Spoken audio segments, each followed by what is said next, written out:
Iya, yang kiri itu.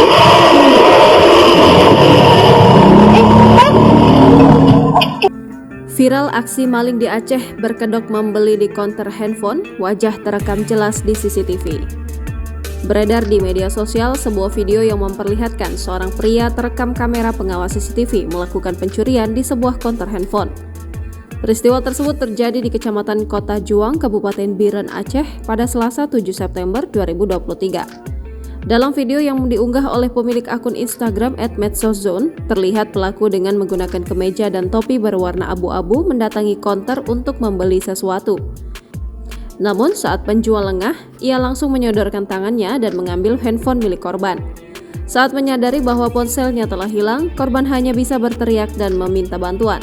Namun tak ada yang bisa membantu sebab kondisi sekitarnya saat itu sedang sepi dan tidak ada yang lewat di depannya.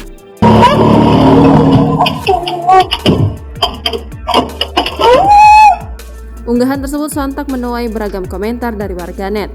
Tak sedikit dari warganet yang mengecam aksi pria tersebut serta meminta pihak berwajib untuk menindaklanjuti kasus tersebut karena wajah pelaku terpampang jelas dalam rekaman.